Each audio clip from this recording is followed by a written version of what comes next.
Yeah, let's discuss some of the draft content. So earlier this day, yesterday, I put out a post on Instagram. Follow us on True Footy AFL on Instagram, asking for your draft questions. So I've managed to pull a few comments from you guys, and we'll speak to Dylan about those. I've got some really good questions about this upcoming draft. But first, I wanted to hear your takeaways from the curtain raiser game, which happens on grand final day. I didn't catch any of it, but you said you watched it earlier today. Tell us a little bit about this futures game. Yeah, started at 9:30 a.m., which is, I just think that's weird. Like, that's so early to play a game of football. But it's a fun game. Like, it happens every year. They kind of get the best talent in the country together, and they put them into two teams, and they call it, like, I think there was Team Doherty today and Team Boak. So they have these, like, retired legends who sort of, like, captain the team, or coach the team, sorry. Yep. And yeah, it's all the best talent there. So you kind of get to have a look at like the following year's draft. But it's an exhibition game. There's not a lot of like defending going on. It's kind of just showing your offensive flair mostly. Not a super important game in the context of the draft or anything like that, but you do get to have a bit of a look. And the one thing, my biggest takeaway, I think, from this game is if you're a Carlton fan, get super, super excited about Cody Walker. He's incredibly good. I think he had close to double-digit clearances in this game. He's absolutely everywhere. He's got that inside-outside element to his game, so he can go in and win a clearance.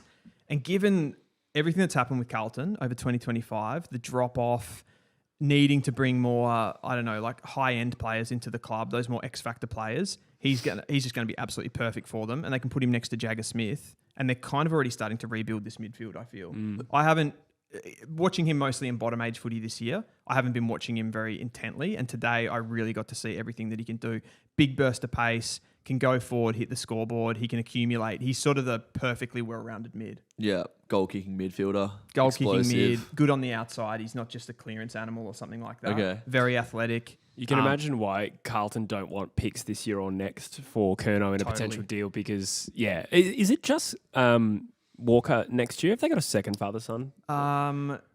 They've got something coming, and I feel like there's somebody other than Walker as well. I mean, they've got Dean this year. Yeah, Dean this year. And they've got Ison as an academy this year. Yeah. And they'll be both top 20 to 30. Yeah. I'm just trying to think. I think you're right. I thought I read about it, but Walker was primarily the focus. But he'll be the blue chip. I'll be watching right now. I'd be very surprised if he's not number one. Really? Yeah. Over Dougie Cochran.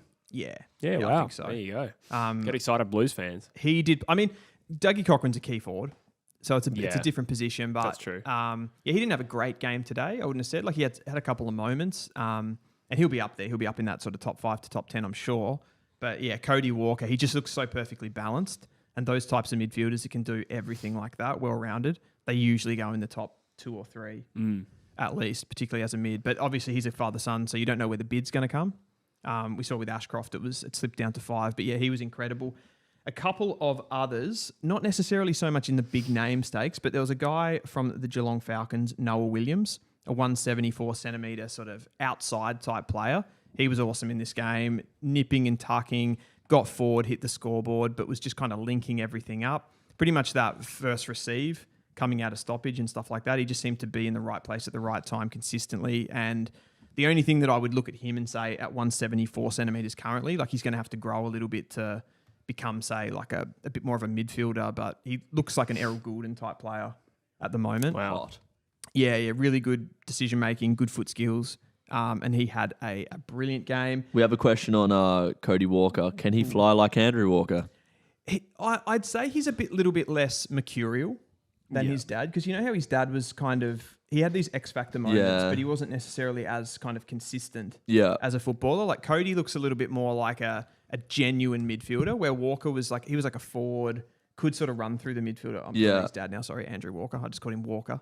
Not very descriptive in this moment, but like, he's not as mercurial, but he does... You can see he's got that athleticism there. Yeah. Like, he can jump and take a mark. Finn O'Sullivan would be my current comparison. Okay. But Walker looks to be a little bit more consistent at finding the footy. Fair play.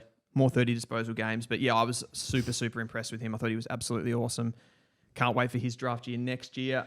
Harry Van Hattem, I hope I'm pronouncing that right, from the Northern Knights, 202 centimetres. He was awesome behind the ball, took a number of intercept marks, went forward, kicked some goals as a forward, and then went into the ruck as well. So I think he's going to go pretty high as a kind of enormous bodied, tall ruck / forward defender, someone that's incredibly versatile.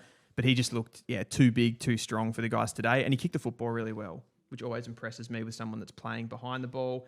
Kobe Lacraz, I think he's got links to West Coast, doesn't he? Oh, it's Brent's son, if I'm not mistaken. Brent played for North Melbourne. I thought it was Mark's son. No, it's Brent's son, if I'm not mistaken. Obviously, but West Australian from West Perth originally. That was Brent Lacraz.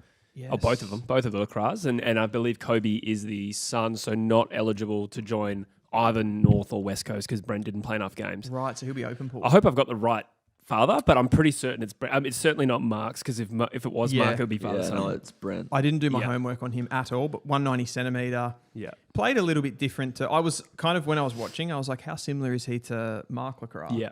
Just with the name, obviously, but a bit more of a key position type. Mm-hmm. But he moved really well for that type of player. So you can kind of see him being that third tall at AFL level. Jordan Knapp from the Eastern Rangers. I was impressed with his grand final, playing for them in the winning side at the weekend as well. But yeah, he just looks every bit of player as well. Another shorter guy, like 178 centimetres, but it's hard to put too much cachet in sort of height at this point because they're going to grow a lot. Yeah, true. Clearly, but just looked like really technical. Finds the football, smart player, knows where the goals is, that type. Will Melody, 190 centimetres from Scotch College. He was incredible as well. They were calling him... I'm actually confused with that. I would read that as Melody. I think you said that correctly. They were calling him... Milady. Milady. I was actually going like, is that right? Milady? That doesn't look right. Somebody get in there and correct me on that if it's not. Yeah. Cooper Hodge played. Yeah, is he any good? Decent game.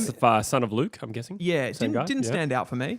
Yeah. I think he had a decent game. I think he was around the 15 to 20 touches, kicked a goal, a nice snap goal at one point. But it didn't sort of jump off the page at me. Archie Butler's probably the most natural footballer in this. He's a medium forward, 186 centimetres from the Sandringham Dragons. Just kicks goals and just, one of those players that's just really aesthetically pleasing, as a footballer. They just make really good decisions. He kicks plenty of goals as well, and he's a good size at 186, can take some strong marks and stuff like that. So I will be following these guys, obviously, into the 2026 season, and we'll get more of a feel. But it was cool to see them. So let us know in the comments if you checked out this game at all. It was pretty fun. It always is. But I would definitely say my early crow on the 2026 draft is Cody Walker. Early number one shout. Yeah, I like that. Looks probable. Well, actually, I don't love it, but... because West Coast's probably going to have pick one. So it doesn't mean anything to us. Nice. Come on down, Dougie Cochran. Cool. So we'll just get to the Instagram comments. And, of course, the chat can throw some more questions at us as we go. But we'll keep these relatively quick fire because we're getting close to the game. But the first question is from BFG Steve Lentz, who says, has Sullivan Robey bolted enough for the Eagles to consider him at pick 2, and would you do it? I didn't specify that these questions were for you, so it's possible they're also for me as an Eagles fan, but what are your thoughts on that, the idea of him going pick 2? Okay, so I've done this week, I've watched back the grand final, the semi, and the quarterfinal from the Coates Talent League, from the Eastern Rangers. I'm sold now. Wow. I'm sold on him. He's incredible. Wow. He's pretty much the exact player that this draft needed, I feel, because it was... lacking, there seems to be a lot of those first possession slower type midfielders, and we needed somebody that had a little bit more grunt to them, and he's got this. So he's more of that. I would say he's a Jordan De Goey type. Moves very similar to him. Very explosive, powerful coming out of centre stoppage. I have mentioned that his foot skills aren't incredible, and I would still stand by that. I think if you're comparing him to a Sam Lawler from last year, who's a similar type player, he doesn't quite have the deftness of touch by foot that we saw from Lawler as he's come into the AFL, but no, I do. I think he's right up in and amongst. I would probably now, if I was raw ranking them, I'd probably have him just after Duursma as the second highest talent in the open pool. Wow. The question is, though, there's two things I think for West Coast. They sort of have that. They have that mid-forward type already, so they don't desperately need that X-factor player because they have Harley Reid, who I would say is a better version of someone like a Sullivan Robey. And the other thing is, because he is Victorian, he's not he probably doesn't have the same pedigree from a sense of Dyson Sharp, who's come through and been the best player since under 16s. And he's got that, his leadership and all of those sorts of things around it as well. So I feel like if you're comparing, say they took Robey and they took Duursma, it feels like there's more risk still than taking one of those first possession guys, which is a player that they absolutely need. So will they take him in one of those first two picks? I don't know. I still feel like there would be some sort of risk there. But is he good enough? Absolutely. Yeah, that's a great answer. We'll just move to the next question, which is very similar from Seth Dryden 96. Even if Robey and Greaves make a bolt to a top 2 prospect, would West Coast play it safe or risk it? I suppose you kind of just answered that. That is, it's not super West Coast like to go risky, but I suppose it only depends to what extent it's a risk in their minds. I'd say let's just remove Greaves. Yeah. From that, because I don't think Greaves is in that mix. I think West Coast's options here are, do we go Duursma, Duff, Tytler? Yeah. And we sort of get our future ruckman, key position player, whatever you want to call him. I think Duursma's coming. I think that's happening. Yeah. It's just who you pair him with. I think if they're going to take one of those first possession guys, though, I think they'd take Dyson Sharp. Yeah, I agree. If it's a choice between Greaves and Sharp, I think West Coast more likely to go Sharp. Yep.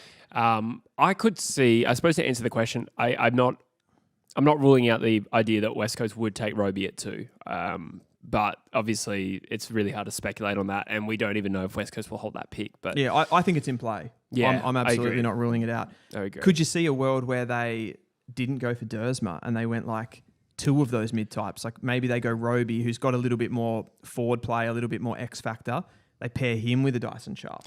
I guess my thought would be, if you have pick 1, you're not going to take Duursma, I would trade the pick. I would explore 100%, that. 100%. So hopefully that's not the outcome, personally. We'll rattle through a few more. We've got Eamon Shorter, who says, where does LeRay land? That's the Matt LeRay, I think, from South Australia. Yep. He says, I like him for the Crows first if we keep it. So, I saw this question. The Crows' first pick is going to be probably just outside the top 20 by the time all of the water goes under the bridge, right? So he's probably not too far off that. The only thing I look at with Matt LeRay, and I've said this pretty consistently across the season, I don't know exactly what his position is at AFL level, because he plays as an outside wingman. He's got really good foot skills, but he's like an enormous bodied player. So he's like close to 190, and he's very like heavy set, and he's not quick. So slower moving. So if you're looking at an AFL player that currently plays that role that he does, you're looking at like a Blake Acres, I guess. Can mark the ball overhead, a bigger bodied. Yeah. But I reckon that player for most teams now is becoming like more fleet of foot. It's like Ollie Dempsey is kind of the prototypical winger. So then you're like, okay, so can LeRay, with the foot skills and everything, can he go inside and be like a big bodied midfielder? Maybe he can, but we haven't really seen it consistently from him. And he doesn't have that speed of like the elite midfielders. He's not too far off the realm of where Adelaide's first pick will be anyway, but I don't know. Like, I reckon if someone like a Harley Barker was there, I'd be going for a player like that over a LeRay. Okay, yeah. What are your thoughts on Mellor, Dylan, from Joel Falconer? Mellor? Yeah. So he's a Geelong NGA for this year's draft. Good player, medium-sized forward. There's not a ton of those players in the AFL at the moment, I feel. But he's definitely got some X factor. He's kicked heaps of goals across the season for the Falcons, for Vic Country. Multiple goals. Very mercurial type player. It's just like, what is he? He's like a 185 centimetre medium forward. I think if he's not really like a Bailey Humphrey type though. You know, one of those like explosive types. He's more of a silky one. Probably something like a little bit similar to what like a Harry Sheezer was in his draft year, but doesn't have I don't think he's got the flexibility of a Sheezer to play like different positions. I can't see him going in and playing midfield or something like that. Okay. So I think like Geelong will pick him. I'm certain of that. Probably 40s, I would say. Got a question from Ado Bado from Instagram. Who is the player the Bombers would want the most except for Duursma? Who do you think stands out as the Essendon-esque player? Yeah. I feel like some we've discussed here is Greaves. Maybe whether or not he's the highest rated talent that's linked to them or gettable for them, I'm not sure. But Greaves for style. And then maybe Cooper Duff Tytler with obviously the positional need with Essendon. Yep. Obviously having exodus of rucks or whatever you want to call it. I think they would definitely take Cooper Duff Tytler if he was there. But Yeah. I sort of went for this question on what's the player that they need probably the most. Yeah. And I just rank it really simply here. Robey, if he's there, number 1. Next, I'd go Sharp. Third, I'd go Greaves. Yeah, okay. So I'd go Robey, Sharp, Greaves. Is that the order in which you rate them? Vaguely. Yeah. I definitely rate Robey as the highest. Yeah. In Sharp terms and of upside. Greaves, I feel like it's club specific a little bit. Okay. I feel like Dyson Sharp would be a really good player for them, or like character person to get into their club. So I would take him over Greaves if I was the Bombers, because they need that cultural injection. Yep. I like that. But that's that first possession player, basically. Yeah. Like all three of those can fulfill that role. And I think Robey gives you the most X factor. The clubs that need to nail this draft for their future and why asks the real HRDKRE.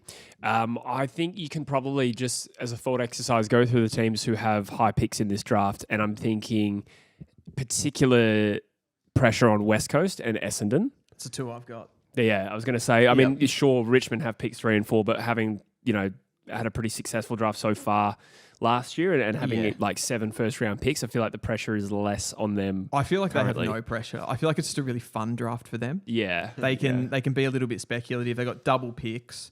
So, and it's North Melbourne's pick. Like they never really should have got that anyway. Yeah. So they've got a bonus pick. They can take, I don't know, they can take like one who they'd probably have on their draft board and then they can take a needs, I feel. Yep.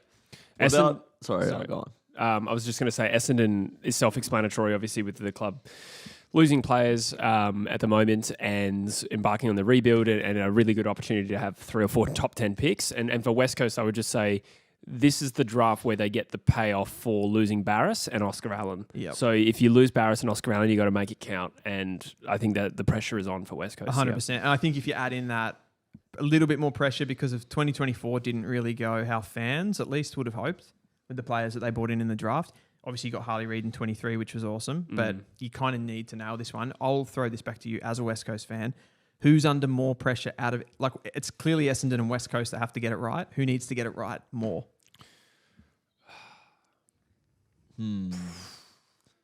It's hard to separate the two. I mean, it's kind of, they just both have to get it right. Yeah, don't they? I think... Well, it's got to be West Coast need to get this draft right. I mean, West Coast are worse to begin with, so from that point of view, maybe. And West Coast also hold picks 1 and 2. I feel like your that's future's tough. going to rely a lot more on these guys compared to Essendon, who have more of that mature age. Or, Yeah. they just have more players that are sort of closer to their prime, whereas you guys Yeah. are like, right, this is where we are. We need to get this right. This is the future of our club right here. I feel like Yeah, this I'd probably draft agree with that. particularly too. I know it sounds like a wafty thing to say because I can't actually name you the players, but I feel like there will be. Most drafts have some busts in the top 10, right? Yep. This draft seems particularly speculative Yeah. of like maybe the last 3 to 4 drafts. So Yeah. I think there's going to be some busts. Yeah. We don't know who that is. If we knew who that was, we'd be it'd be easy. working for footy clubs. Could we see Collingwood trading into the first round? There's a little bit of chat about Bobby Hill, I've heard. Could he be on the move? They need some high-end talent Yeah, they do. in the younger end of their list. Yeah, they're shopping players around, which we'll talk about a little bit later in this stream. But there's clearly something happening there with Collingwood moving money, and it depends how serious they are about Curnow as well. Which you think maybe surely not too serious, but yeah, you could see that as a possibility.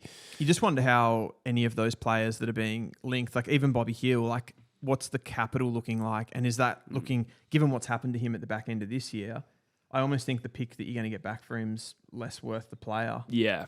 I still reckon he'd be worth a first. Yeah. For the X factor that he brings. You would just be selling an asset at a relatively low price when, 2 years ago he was North's medalist. Well, even this year he's had, before his personal stuff, he was like I think he run amok on us. He might have kicked like 4 or 5 against us. Yeah. Yeah, I guess okay, the question is though, like of those bottom, because like to get a top pick, you have to go to one of those bottom teams. Yeah. And who's going to take Bobby Hill for a top 10 pick?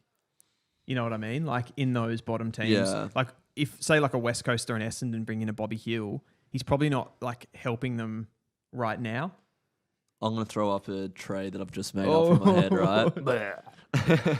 Sean Darcy goes to Essendon for a first round pick, and Freo send a first round pick to Collingwood for Bobby Hill.